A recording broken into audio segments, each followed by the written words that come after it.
I'm Dr. Erica Bove, and welcome to the Love and Science podcast.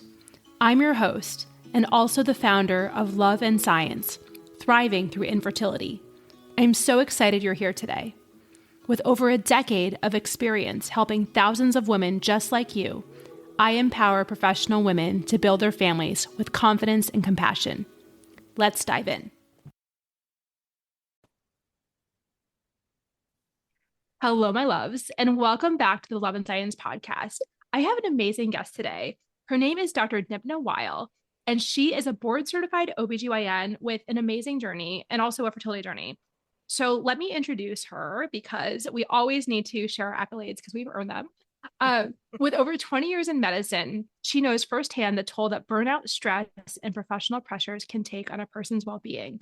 As a master coach, physician wellness advocate, speaker, and podcaster, she empowers physicians and others who identify as caregivers to move forward from burnout to brilliance and beyond to a life of fulfillment, joy, and harmony.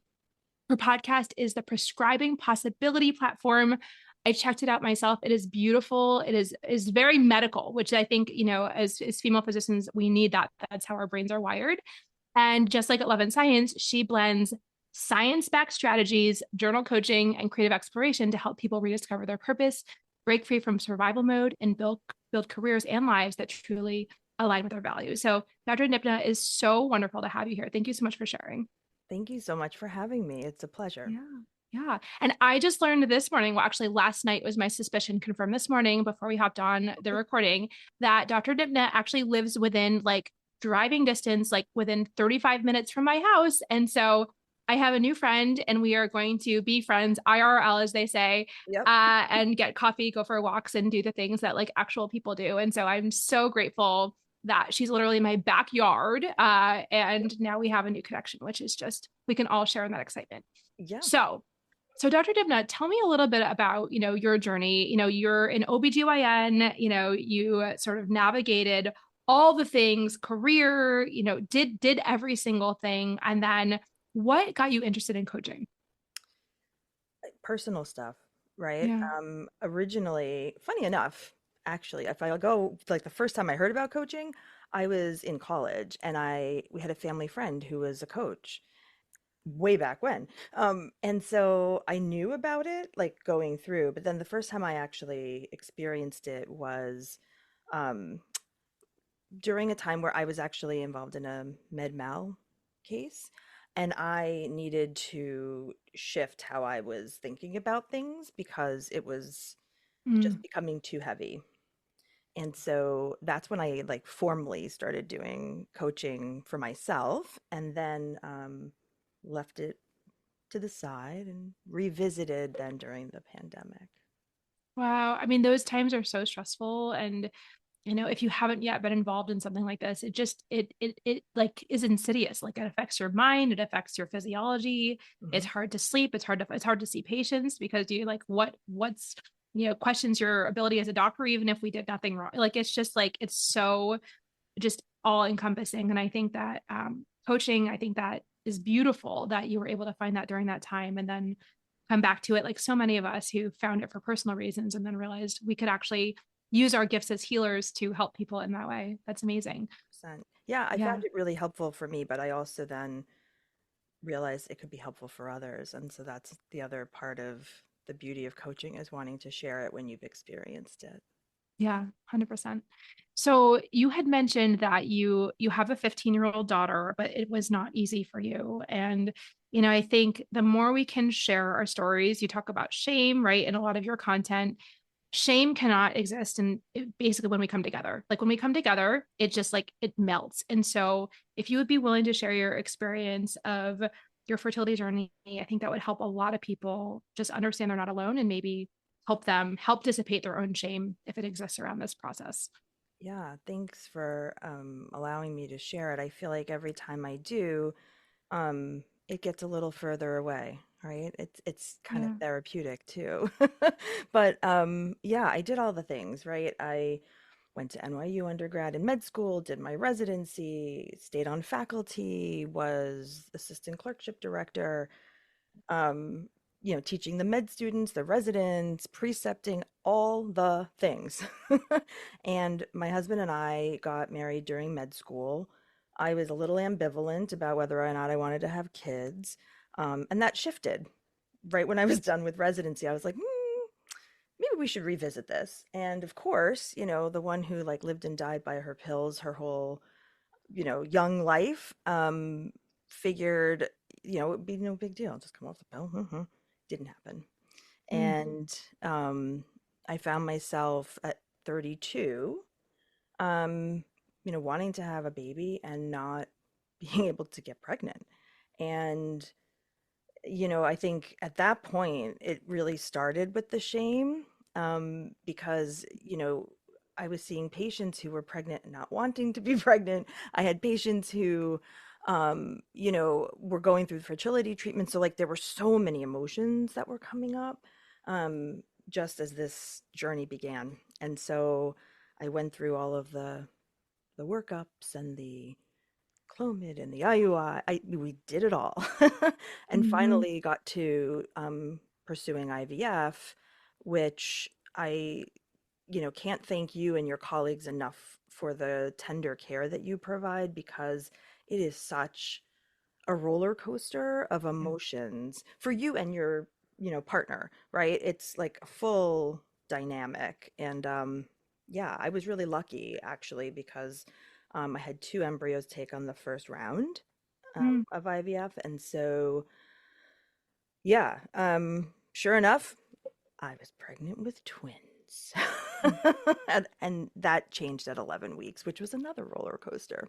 Mm. So, yeah, that was yeah. And then, of course, being an OB, you don't have an easy pregnancy, swine flu, preterm contractions, preeclampsia, the works. It was great.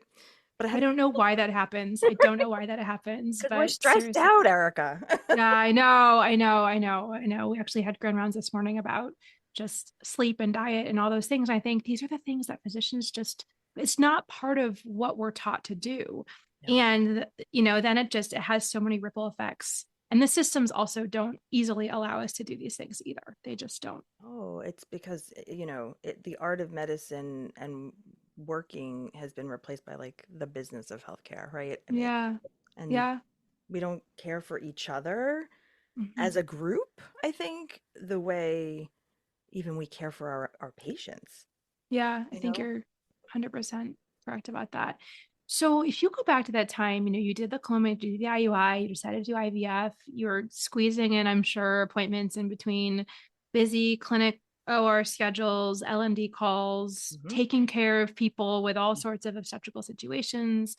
Yep. I honestly think that OBGYN is one of the hardest fields to be in if you're going through a fertility journey as a female physician, just because the triggers are just daily and incessant, not to minimize anybody else's journey, but I think there's a particular struggle of being an OBGYN with infertility. It's really hard to get through each day.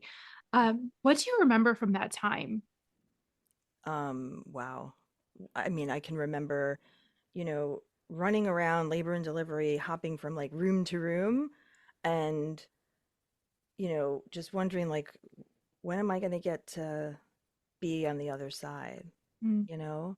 Um, that was really challenging to really experience that. It was such a heartache that you couldn't really put into words as you went in, and you wanted to be present for the person who was there. And so you'd push your feelings aside, as we're kind of encouraged to do anyway, but like even more so because you couldn't care for somebody else if you even allowed yourself to think about it. But I remember that, like, hopping around from room to room and just being like, "Ugh, this sucks. Like, when's my turn, you know?" Um, and I can also remember like not wanting anybody to know, right? And keeping everything a secret, and having to find like my little, my little group, my community. And it was like two friends and colleagues, that knew what was going on. One was one of our midwives, and the other was, an OB colleague who was so amazing. She's like, whatever you need. And so Wow. she'd come in at like 6:30 to take over the 7 o'clock sign out because I'd have to have my labs at 6:30 and I couldn't get Hmm. from there to L&D. And, Hmm. it was just all the timing of things and the hopping around. And um, yeah, it was a lot of go, go, go. And let's not even feel, or think about it because you just have to keep going. Yeah, and it's almost like sociopathic. Yes. Not to give ourselves like labels, but when I do this, and I've gotten very good at it myself, like I'm just like, am I a sociopath? Like what?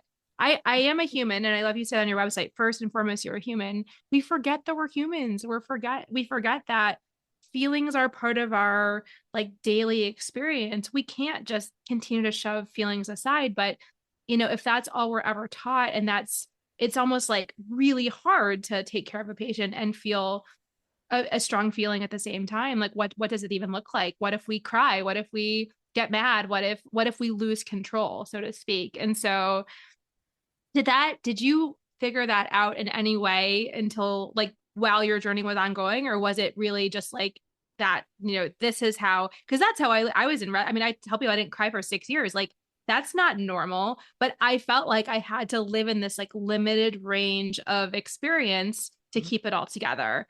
Mhm. But the problem is like then it's not like a light switch. You can't just turn it on again.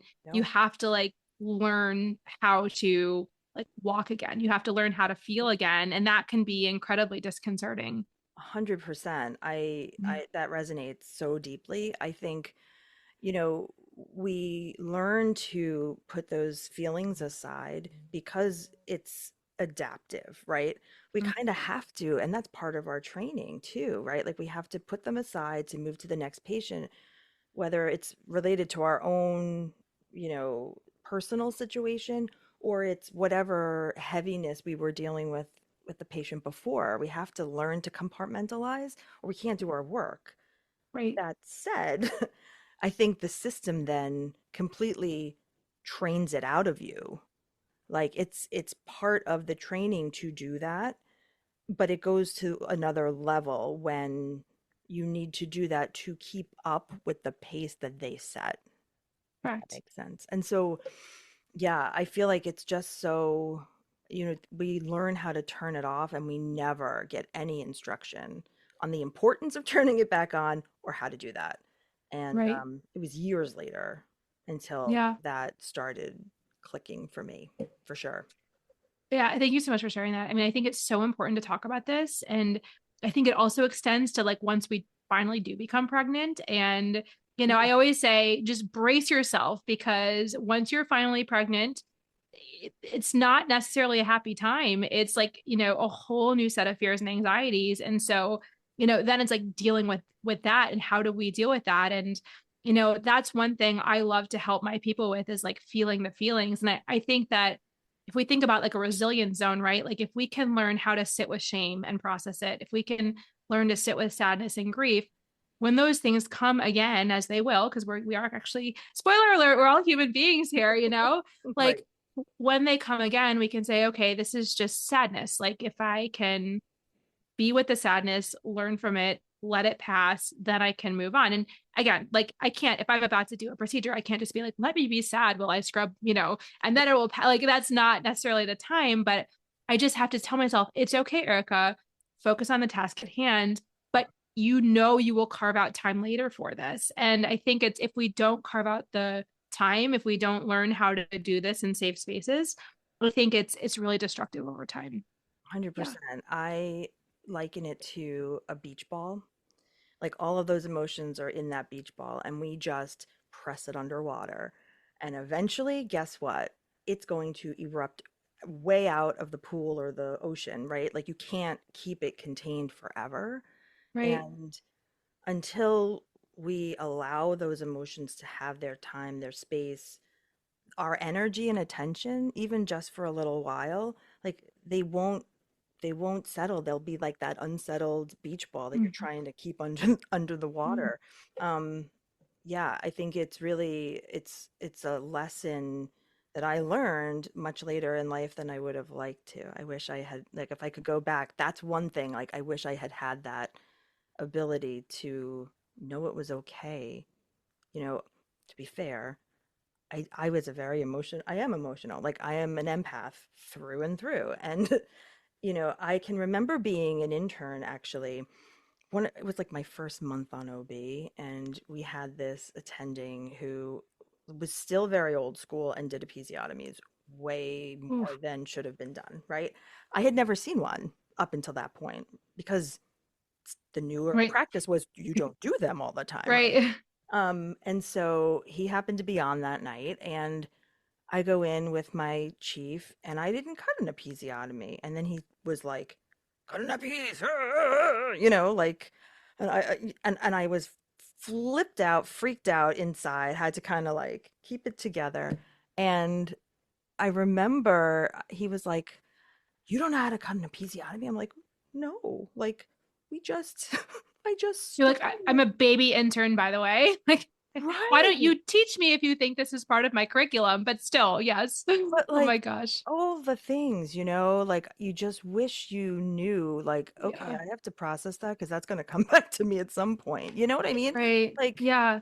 we have all those Oh, yeah. And then we emotions. ruminate on those things, and then they become part of our limiting belief system. Hmm. I'm still working through so many years later, and we're probably similar generation, I would imagine, like still working through some of the things people said to me in my residency that were so destructive. Hmm. And as a sensitive, highly sensitive person, empath person, Yeah. that like lives in us, right? Until we can do something about it. And, I'd love to talk a little bit too about, trauma and processing trauma. I know that Mhm. you love tapping and all sorts of ways of processing these things.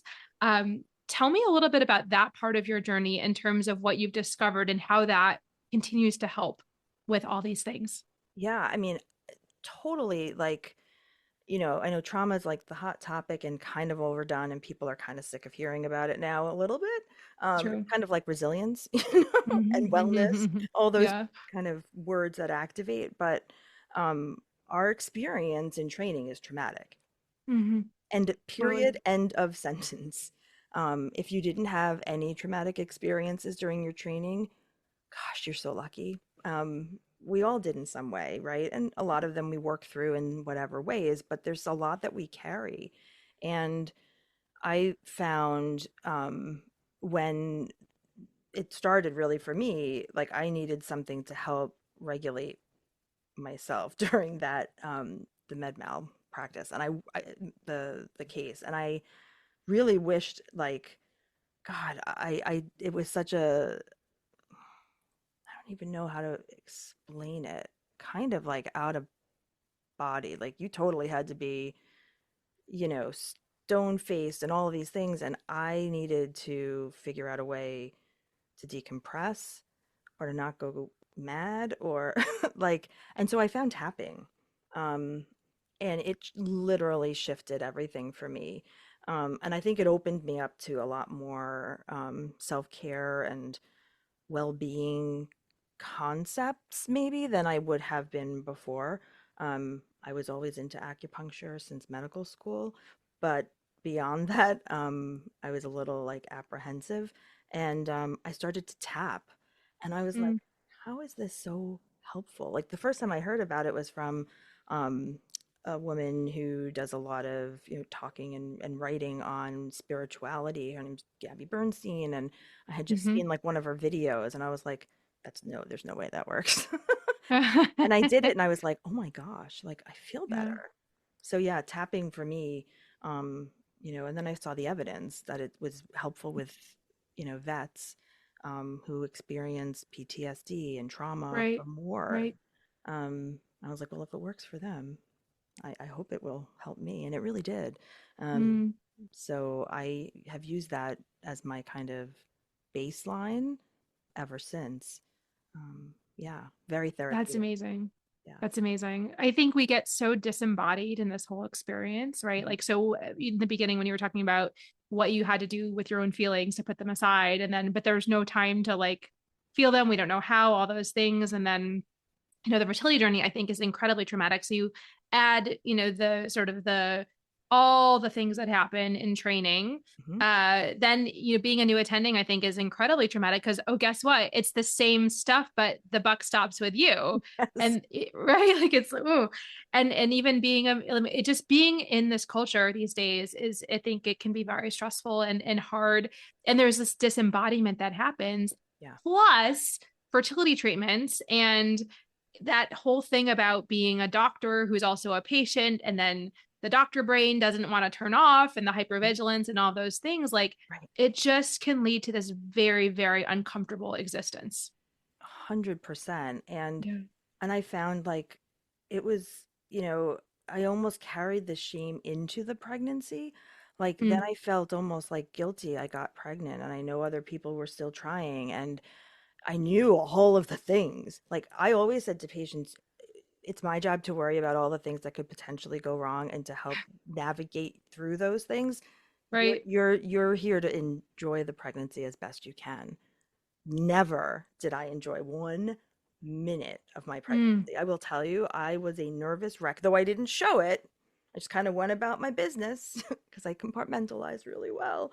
But I know I can't look back and say I enjoyed it because I was always on like that high alert. The antenna were always like, ooh, like when's the shoe gonna drop?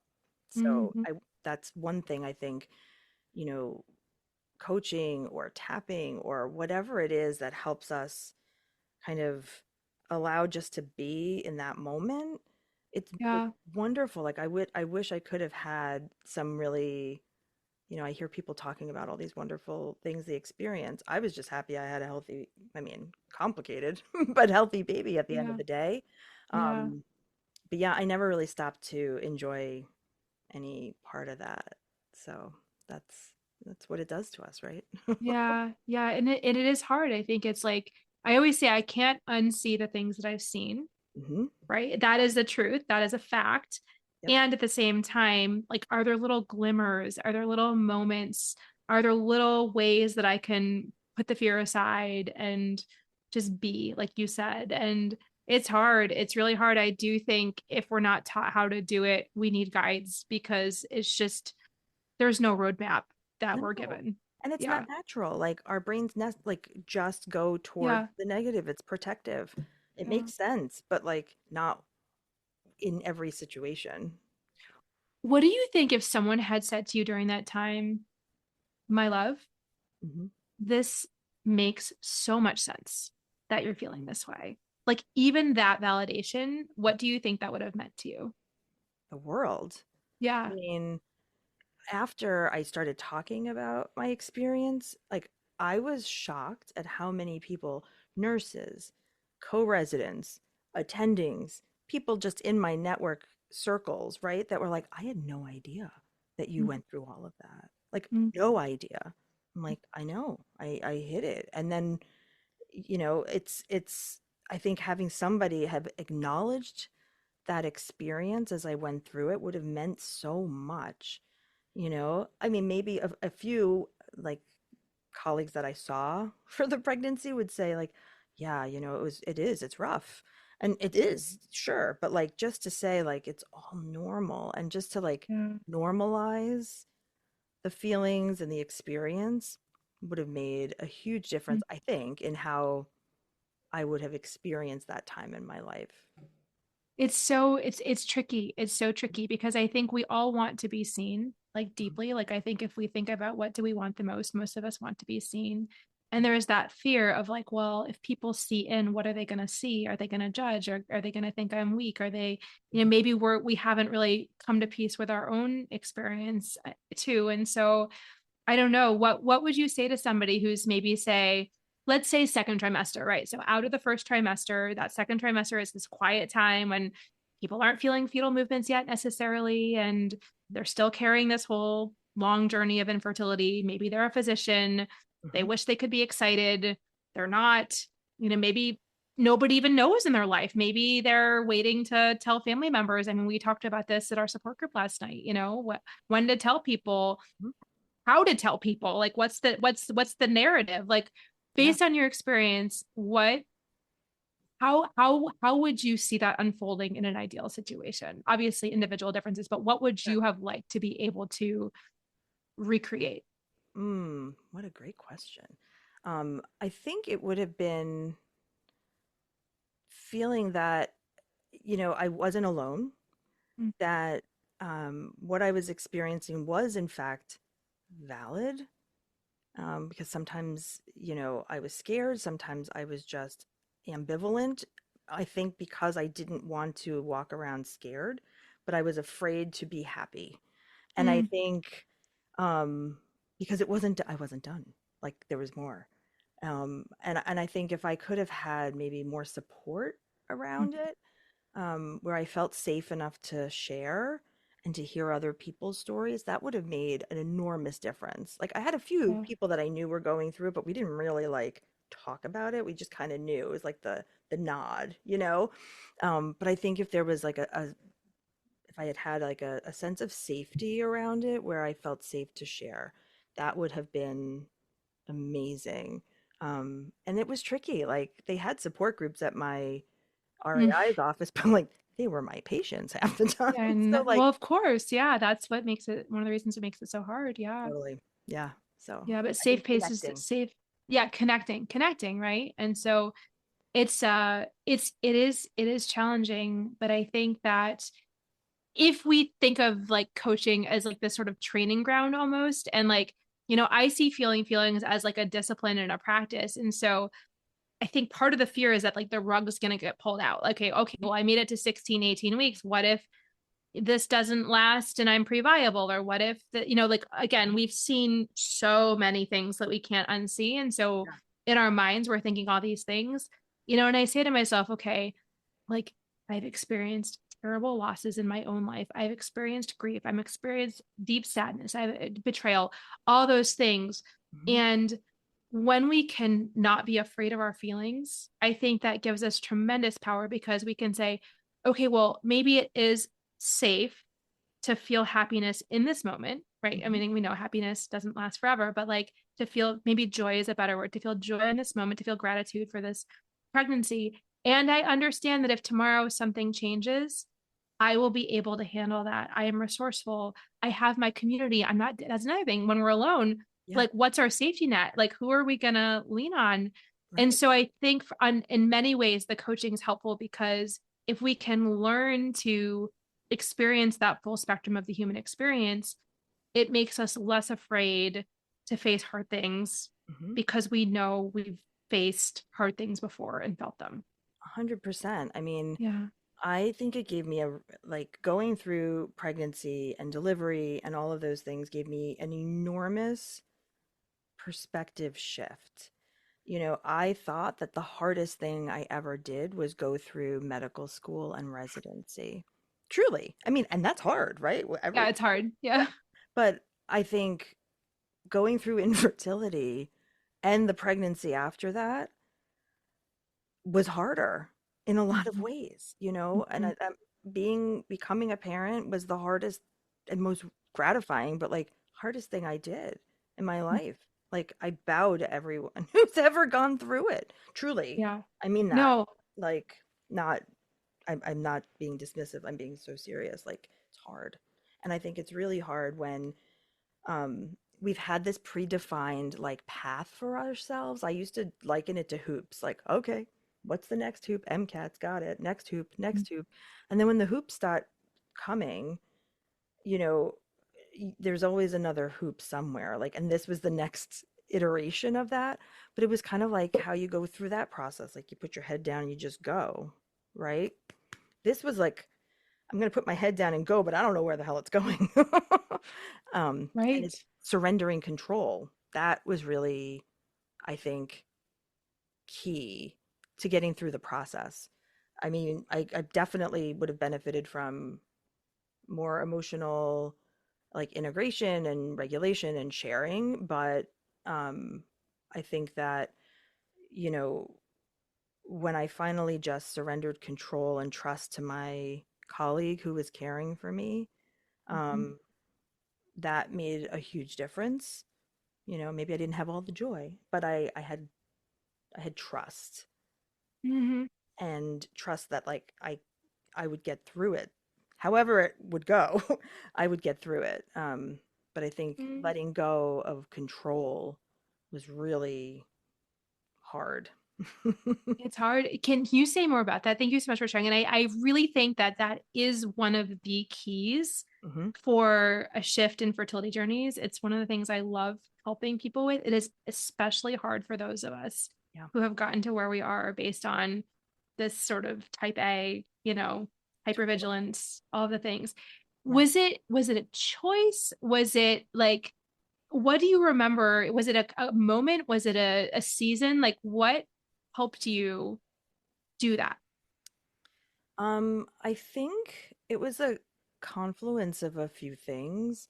It was recognizing that like I trusted, and I think that was a huge part of it, was like I trust who I'm seeing. Like I have confidence in their abilities. I have confidence that they will care for me like I would care for them.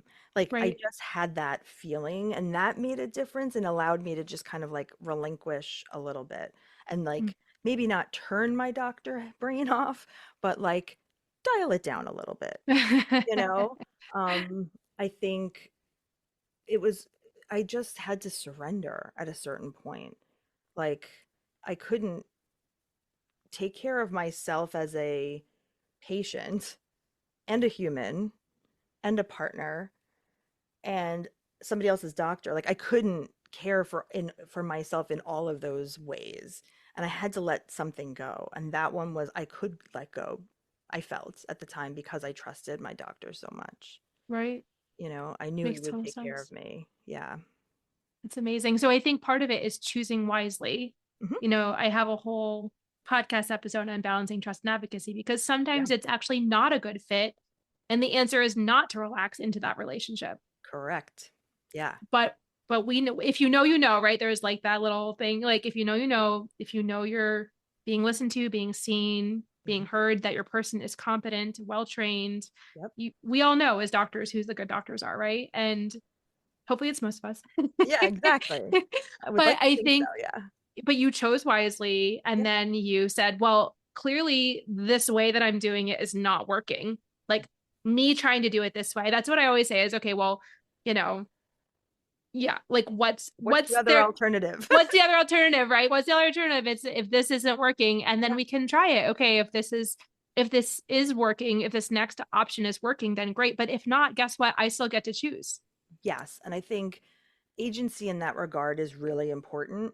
Mm, I've become very interested in that concept of like what is possible if I don't limit myself? What is possible if I can think about it a different way? mm, And for me, I found that it was possible for me to show up every day if I just let myself be cared for in that one little lane. mm. Maybe I was still doing everything myself and probably more than I should have been and all of the things, right?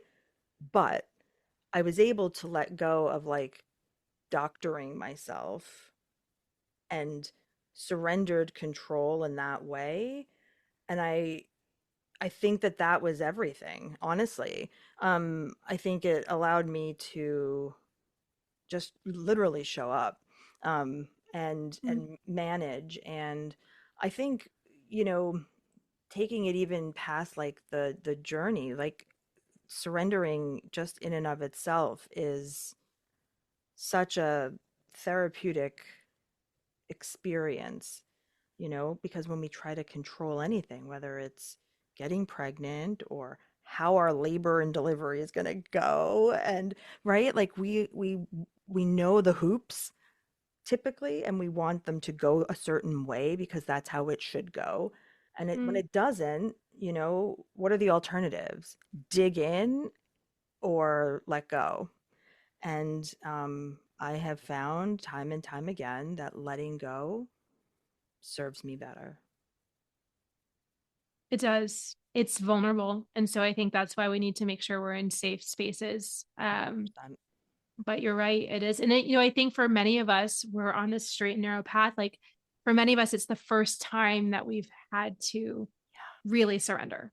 Correct. And it is Yeah. very vulnerable. And it's not just like, there's so many layers to it, right?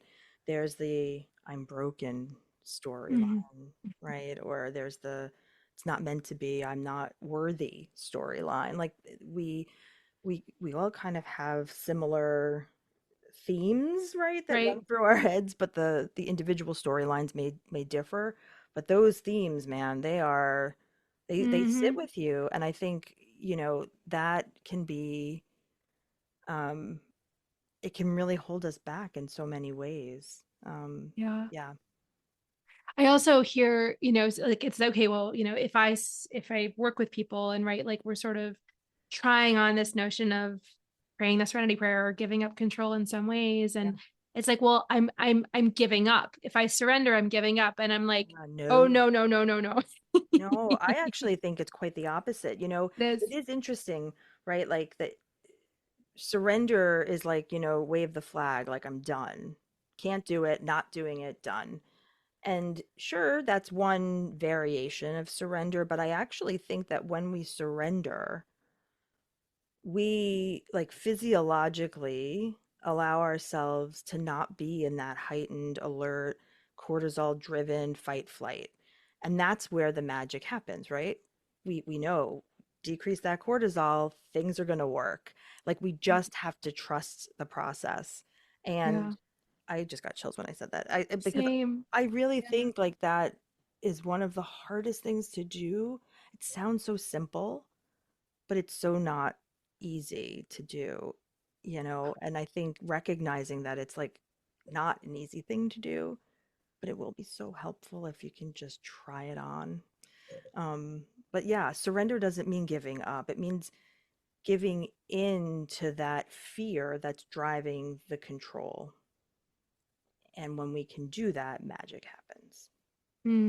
Like turning it over, saying like Totally. this is not my responsibility anymore. Like Yeah. this, it's I will do my part, Hmm. but like the outcome, I'm letting go of the outcome. Yeah. And it's interesting. I mean, we're taught even in REI fellowship, oh yeah, stress, it matters. It's really hard to measure though. And so don't shame people, like that was the narrative I got from very well-meaning people in my training. Totally. And then when I got out as a new attending, I was like, oh my God, I'm not helping people. Like, I'm in front of these strong, beautiful, powerful women who are deer in headlights, broken on their knees in the face of infertility, unable to make a decision. And this is criminal. Like, this, I just get worked up thinking about it because I'm like, I need to reach my patients in a way that these treatments are going to work. And, Mhm. when people come to see me at Love and Science, it's on paper, things should have, I put in air quotes, worked by now. But we go through this process and people say, like, what do I need to do? Is it the diet? Is it the sleep? I mean, obviously we work on all those things, but it's usually not the diet. It's usually not the exercise. It's usually this hypervigilance that is so hard to turn over. And Mhm. I see it. Like I see it on our calls. I see the energy shifting and I'm like, oh, it's close, it's close, it's close, to the point where, I mean, I currently have so many pregnant people right now. We have a support group for pregnant people. And that's what I believe. Obviously, we need the science, we need the support, we need the community, we need all of it. But we have to turn down our nervous systems in Mhm. a way that allows our physiology to work. That is it. That's it. And I always say, like, what's the best mindset for getting and staying pregnant? It's hoping for the best, doing everything that we're supposed to do, taking our meds, trusting the plan, having a good doctor. I believe having a good coach, and Mhm. then letting go of the outcome. Yeah. It's that letting go of the timeline of the in what way is this going to happen for me, all those different things. But I promise you, and to all the listeners, like when that happens, that's when we see things working. It's like I want to bottle it up, but we Honestly, can't. But we yeah. can't bottle it up. It's a Yes. process. Right. And I think it's also like that energy shift, and it happens when you really do turn it over. And I think sometimes we feel like by doing that, not being attached to the outcome, it's like that doesn't mean that you don't care like how it turns out. That's not it at all.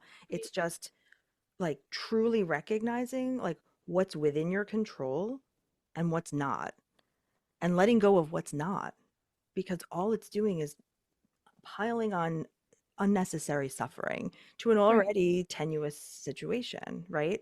And Right. it's easy for me to say now that I'm past that. My daughter's 15, right? But I went through it again afterwards. Like we tried several times to have another.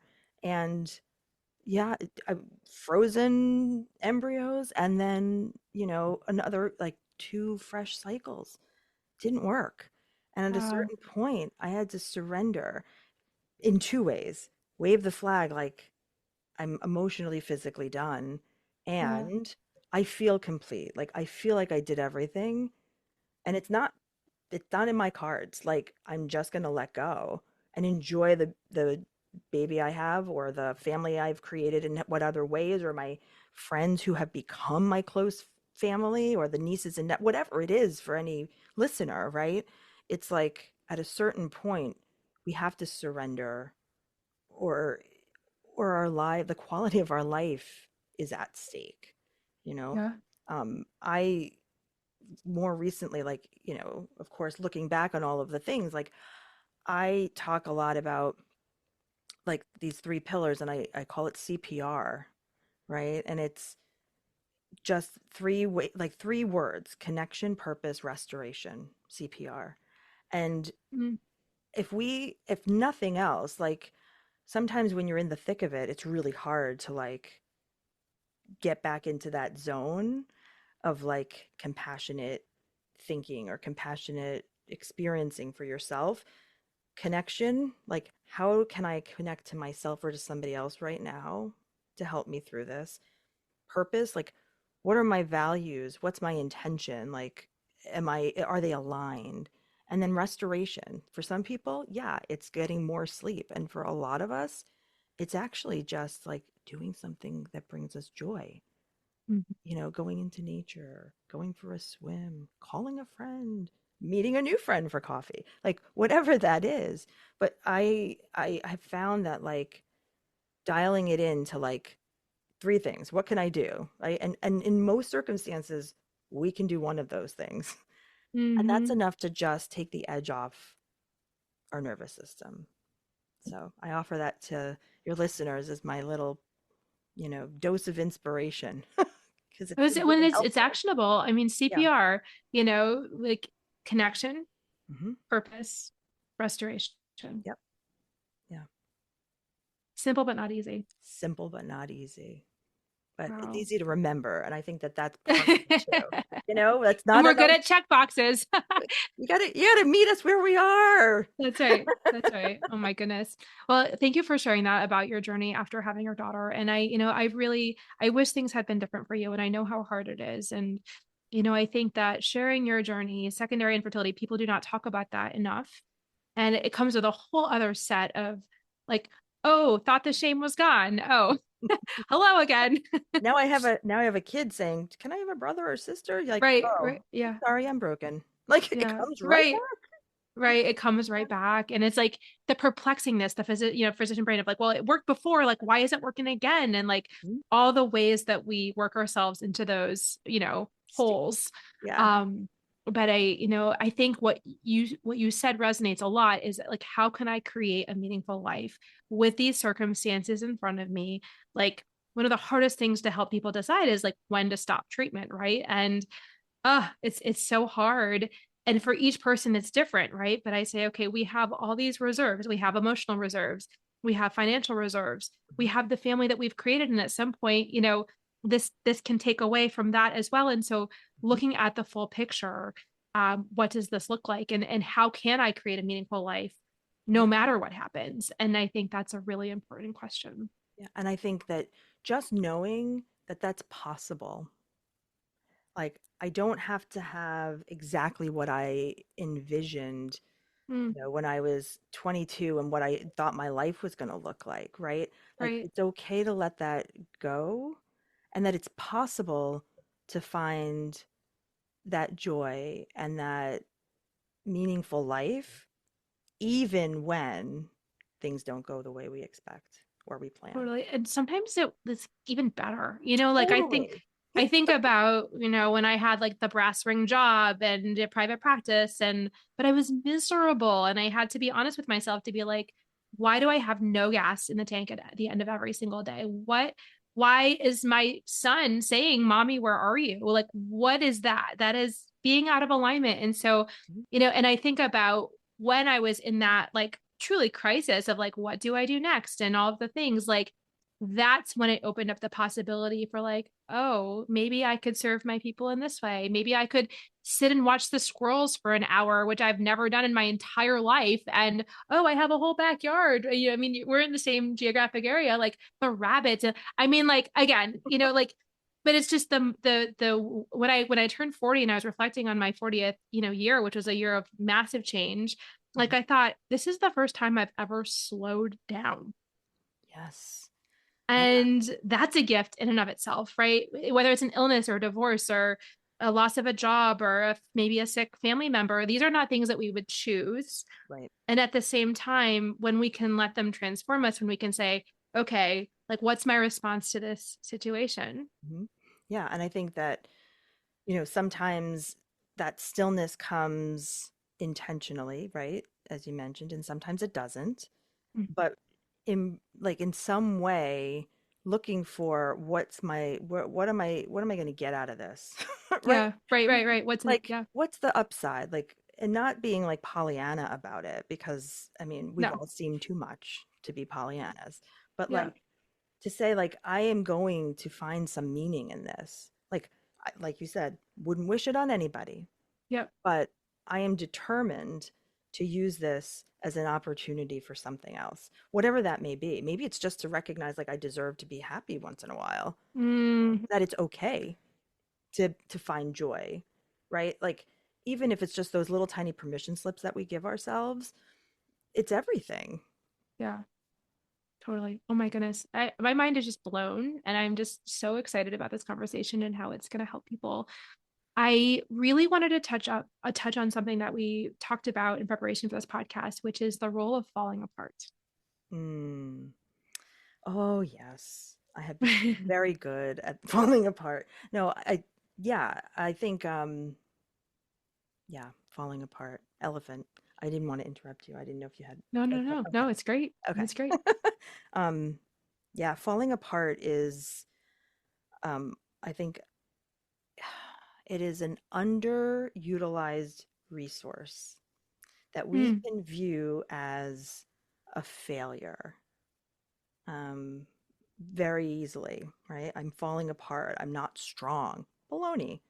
Falling apart means you are letting go of control, right? And falling apart, I think, has mm, been, I've become increasingly more comfortable with the idea of falling apart. I think if we allowed ourselves to fall apart instead of having to put on the show of I'm in control, everything's fine, I'm handling it, um, you know, the whole resilience nonsense, right? Not nonsense, but the way it yeah. has been shaped, historically has been, this punitive sort of thing, like you're not good enough, like be more resilient. Um, no, I think the way we heal is by allowing ourselves to dissolve, Hmm. and it reminds me of like the butterfly, like the caterpillar goes to imago, like that slushy, mushy, yucky stuff, and then emerges a butterfly. Like that's crazy. But like how beautiful. We Right. have to fall apart to to come out the other side. And usually it's something beautiful and wonderful if we allow it. Yeah. And there's seasons, right? I think if Mhm. we have awareness and we recognize, okay, where am I at in this season? Yeah. And normalizing, maybe this is my time to fall apart. Maybe this is something different, new, transformative is about to happen. And so, how can I be patient with myself and let that unfold and not try to force it, not try to rush it, not try to control it, and just trust that, like, okay, this is happening for a reason. Maybe something better, maybe something unexpected, something I couldn't have even imagined Yeah. is on the other side of this. Well, and I think that's part of it, right? Like when we say, what always comes to our mind? What's going to go wrong? We're trained. Like Oh, we have yeah. that, and we have that in spades because Yeah. that's We're like paid for that. That's what we're we're paid to do. that's our job. Um, so then you can't just turn it off. And Right. but like it's equally as likely, if not more likely, that Yeah. something good is going to come out of it, Right. right? But we never stop to, we're never still enough to actually consider that Right. because it takes Right. effort and awareness. And much like medicine, it's a practice, Yeah. you have to And be, allowing the permission to think that good things are possible. yeah, that's a And practice. maybe good things that aren't in our control. Like, whoa. Imagine, like, I could actually, and maybe Ah, it's as simple and not easy, but maybe yeah. it's as simple as like shifting how I frame that, Mm-hmm. right? Maybe Mm-hmm. I'm not broken. Maybe I'm a human with a medical condition that needs treatment and empathy and Yeah. compassion from Yeah. others and from myself. Right. Right. Gosh, there's so much in that. And so the permission to fall apart, the permission to be exactly where we are, Hmm. the permission to connect with other people at similar points in their journeys who are also navigating and figuring it out together. I mean, I think there's so much wisdom in that. And we do have to say, like, it doesn't have to look a certain way. No. And it's Yeah. okay to hate every minute of it Yeah, because it's that's right. hard. That's right.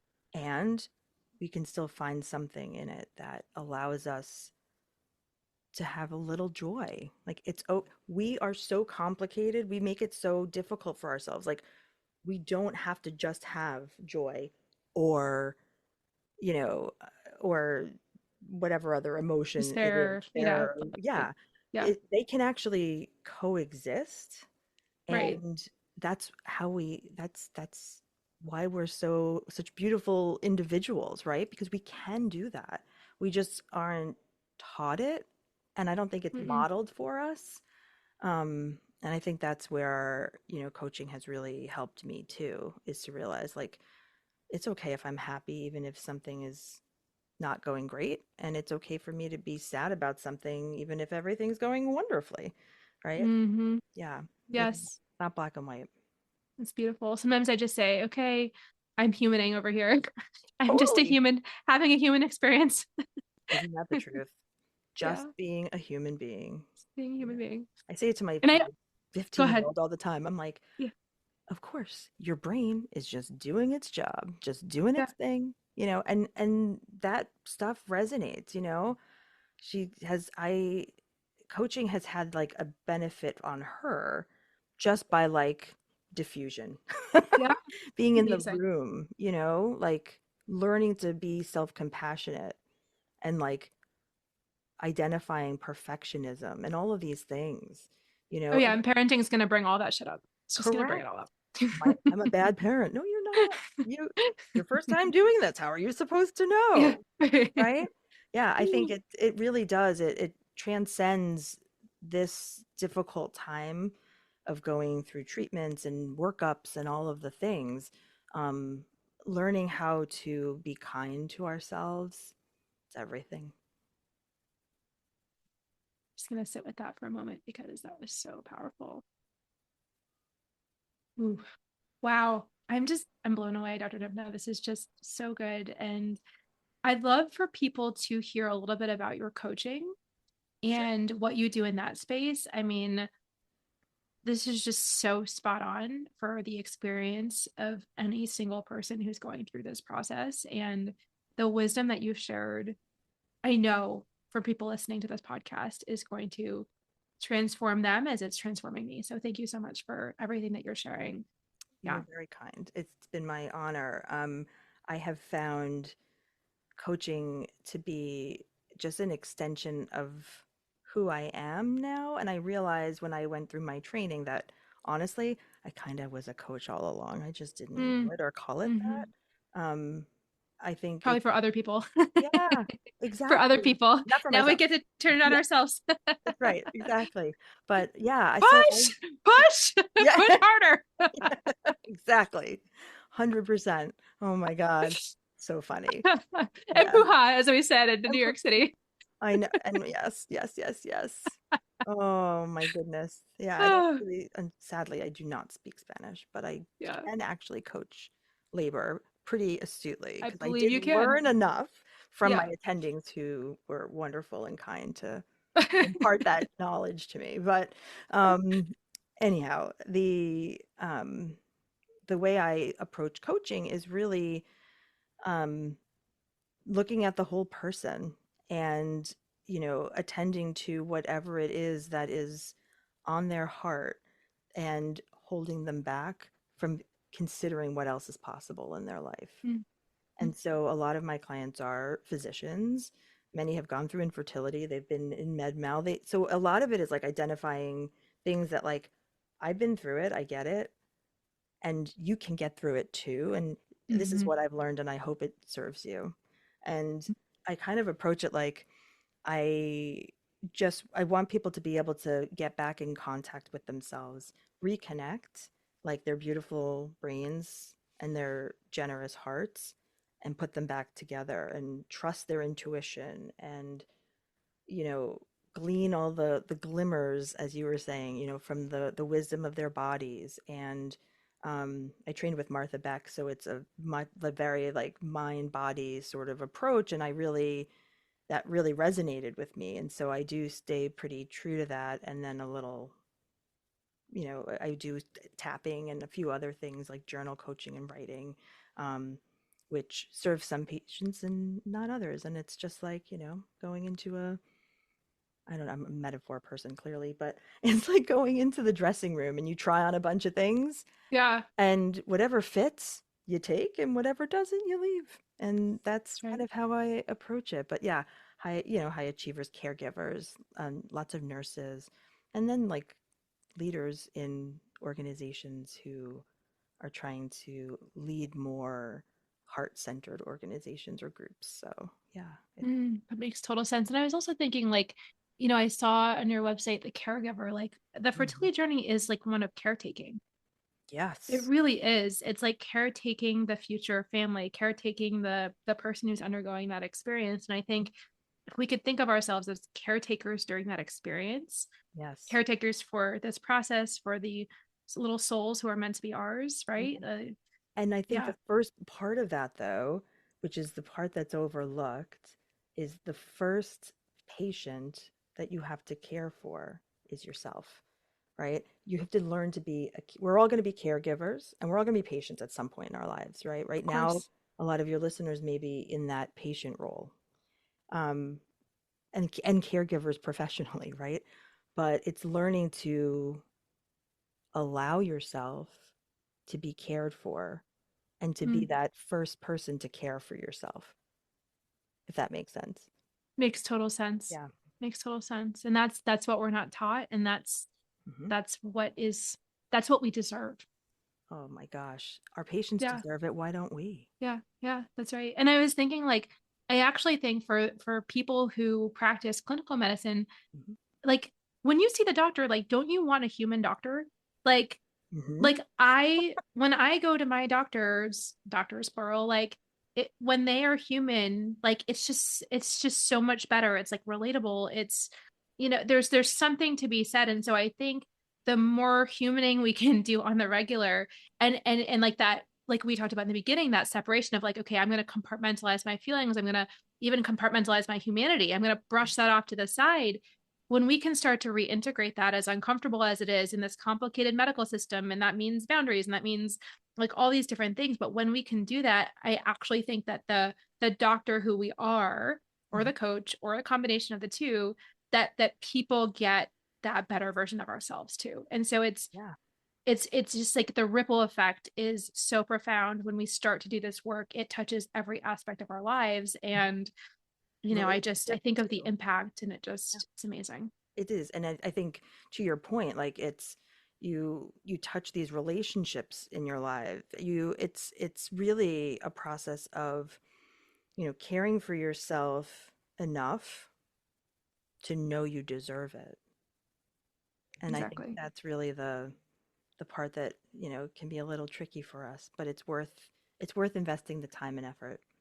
Yeah, and I think about you as you were going through this, just as an attending, and I want to tell that inner child, right? We're the inner child when we're 28 and 30 and 32, however old we are. I want to tell that 32 version of yourself, like, you deserve that, right? And I'm so grateful that you're giving that to yourself right now, and that your daughter's benefiting and your clients are benefiting. And it just, I don't know, it just something very deep and profound is in that we deserve it and we can affirm that for other people.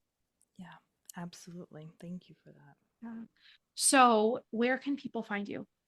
So you can find me, my website is dympnaweil.com, and I'm on the usual places. I'm in Yeah. Substack and LinkedIn and Instagram and Facebook. Okay. So go find her. Yes, I have lots of fun stuff coming up. So, where I'm going to be starting a little community. Speaking of all of our connection and community, and it's really because I think our loneliness. We talked about the shame, but the loneliness thing is real, whether it's a fertility journey or not. And so, yeah, my quest is connection and community for 2026. Mm, yeah. And as I end all of our support groups, I say we are stronger together. Mm-hmm. We are stronger together. Yep. Yep. All Absolutely. right. And I'm going to find you in Saratoga and we're going to have coffee. Speaking of community and connecting, absolutely. That is a foregone conclusion. It's happening.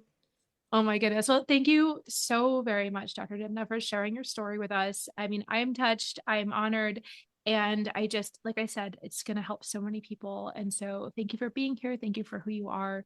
And I'm just so excited for our listeners to hear this episode. Well, thank you. And thank you for the important work that you do.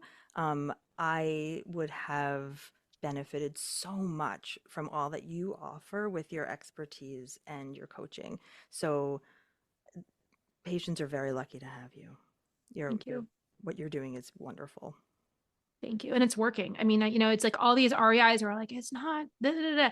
And I'm like, send me your people and it will work. Like and I'm on a mission. My mission is to train other people in this, right? Like I want more coaches, this movement of it working. And I'm like, if we talk about being driven by results, fine. Like Yeah. bring me your people and we need data. Of course we do. Just like the tapping, it started without the data, but Mhm. like when it's working, I think people believe the results. And so, It yeah, works.